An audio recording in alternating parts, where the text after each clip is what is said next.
بسم اللہ الرحمن الرحیم۔ السلام علیکم اسٹوڈنٹ، کیسے ہیں آپ لوگ؟ امید ہے آپ خیریت سے ہوں گے۔ یہ دوسری ویڈیو ہے میری، اس میں ہم بات کریں گے، ہم نے بات کی تھی پوائنٹس کی۔ پوائنٹس جو ہے وہ ایک صرف لوکیشن کو ظاہر کرتا ہے جیومیٹریکل کنسٹرکشن میں۔ اس کے بعد جو ہے جو دوسرا اسٹیپ ہے وہ ہے لائن۔ لائن ایک ایسی سیدھا راستہ ہے جو دو طرف بغیر ختم ہوئے پھیلتا رہتا ہے، یعنی لائن کا مطلب ہے کہ ایسی شکل کے جس میں دونوں طرف آگے بڑھنے کی صلاحیت ہو۔ یہ اور بھی ہمارے پاس سائز ہے، مگر یہ آگے بڑھ سکتی ہے، رک نہیں سکتی۔ بغیر رکے جو لائن آگے بڑھنے کی طاقت رکھتی ہو اسے ہم لائن کہتے ہیں۔ اس کی لمبائی ہوتی ہے، صرف چوڑائی اور موٹائی نہیں ہوتی۔ لائن بہت سے پوائنٹ سے مل کر بنتی ہے، اس کو اے اور بی اور اس کے اوپر ایک یہ ڈبل ایرو کا شو ہوتا ہے، یہ اس کا سمبل۔ دوسرے سرے پر اس کی نشاندہی کرتے ہوئے لائن لامتناہی، یعنی یہ کنٹینیو فار ایور جو ہے نا وہ چلتی رہتی ہے دونوں طرف، اس کو کہتے ہیں لائن۔ اور یہ مختصر لائن کا کوئی آغاز نہ تو آغاز ہوتا ہے، نہ ہی اختتام یعنی انجام، نہ ہی اینڈ۔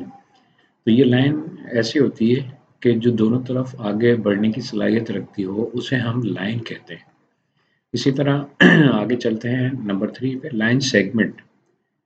لائن سیگمنٹ ایسی لائن کا وہ حصہ جس کے دونوں مقررہ سرے اینڈ پوائنٹ ہوتے ہیں، یعنی یہ ہے جس کو عموماً لائن کہتے ہیں، جبکہ یہ لائن سیگمنٹ ہے۔ اس کی ایک مقررہ لمبائی ہوتی ہے بس، اور لائن سیگمنٹ میں لامتناہی نہیں ہوتا، یہ اس کا کوئی ایکسٹینڈ نہیں ہوتا، یہ رک جاتی ہے۔ یعنی جیسے یہ ہے ہمارے پاس ایک لائن ہے، اب اس کا ایک پوائنٹ اے اور بی ہے تو یہ فکس ہو گئی، اس سے آگے بڑھے گی نہیں، نہ ادھر سے بڑھے گی۔ تو جو لائن فکس ہو جائے اسے لائن سیگمنٹ کہتے ہیں، اور اس کے دو پوائنٹس بنتے ہیں، اور اس کے لیے مختصر یہ کہ لائن سیگمنٹ کا آغاز اور اختتام دونوں ہوتے ہیں۔ اور اس کے بعد ہے رے لائن۔ رے لائن لائن کا وہ حصہ ہوتا ہے جو ایک مقررہ پوائنٹ سے شروع ہو کر ایک سمت میں کی طرف آگے پھیلتا جاتا ہے۔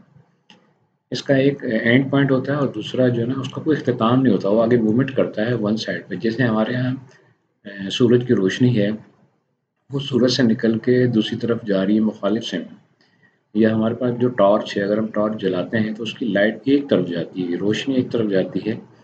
اسی طرح یہ دیکھیں نا کہ سمجھے ہمارے پاس ایک پوائنٹ ہے، یہاں سے نکل کر اس کا پوائنٹ یوں جا رہا ہے تو یہ لائن ون سائڈ آگے موومنٹ کر رہی ہے، ادھر موومنٹ نہیں کرے گی، تو لہٰذا یہ لائن اس کو رے لائن کہتے ہیں۔ یہ اینگل میں استعمال ہوتی ہے زیادہ تر، اور اس کا جو مختصر یہ ہے کہ رے کا آغاز ہوتا ہے لیکن اختتام نہیں ہوتا، اس کا شروعات ہوتی ہے اور اینڈ اس کا آگے کہیں بھی جا سکتا ہے، ایک ڈائریکشن شو کرتا ہے۔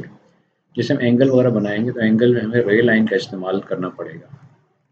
اسی طرح ہمارے پاس ورٹیکل لائن۔ ورٹیکل لائن ایک ایسی سیدھی لائن جو اوپر سے نیچے کی طرف یا نیچے سے اوپر کی طرف موومنٹ کرتی ہو۔ ورٹیکل لائن کی لمبائی ہوتی ہے نہ چوڑائی ہوتی ہے، یہ بائیں طرف جھکتی ہے نہ دائیں طرف جھکتی ہے، جھکتی نہیں ہے بلکہ اسٹریٹ رہتی ہے اوپر کی طرف، تو اس کو ہم ورٹیکل لائن کہتے ہیں۔ حقیقی زندگی جیسے کھمبا وغیرہ ہو گیا، دروازے کے کنارے ہو گئے، ورٹیکل لائن مثال کے طور پر، اور بہت ساری ہیں جیسے کوئی دیوار وغیرہ ہے، تو دیوار بھی ورٹیکل پوزیشن میں ہوتی ہے۔ مختصر یہ ہے کہ ورٹیکل لائن اوپر سے نیچے کی سمت یا نیچے سے اوپر کی سمت بنائی جاتی۔ اس کے بعد لائن آتی ہے وہ ہے ہاریزونٹل لائن۔ ہاریزونٹل لائن ایک ایسی لائن ہوتی ہے جو بائیں سے دائیں کی طرف، left to right, right to left لگائی جاتی ہے۔ یہ زمین کے متوازی یعنی پیرلل ہوتی ہے، جس طرح زمین کی اگر ہم مارکنگ کریں گے تو سیدھی لائن ڈرا ہوگی، اسی طرح یہ لائن بھی پیرلل میں ہوتی ہے، ہاریزونٹل میں ہوتی ہے۔ ہاریزونٹل لائن کی لمبائی ہوتی ہے لیکن چوڑائی نہیں ہوتی، یہ اوپر سے نیچے کی طرف نہیں بلکہ دائیں بائیں، اور یہ left to right, right to left ہم اس کی مارکنگ کرتے ہیں، تو یہ ہاریزونٹل لائن کہلاتی ہے۔ مختصر یہ کہ ہاریزونٹل لائن دائیں سے بائیں کی سمت ہوتی ہے، تو اگر کوئی ایسی لائن آپ ڈرا کرتے ہیں جو آپ کے سامنے اس پوزیشن میں آئے گی تو یہ ہاریزونٹل لائن، آپ شاید اسٹارٹنگ پوائنٹ یہاں رکھیں تو اس طرف، یا اسٹارٹنگ پوائنٹ یہاں رکھیں تو اس طرف، left to right, right to left, اس کی جو مارکنگ ہے یہ ہاریزونٹل لائن کو شناخت کرتی ہے۔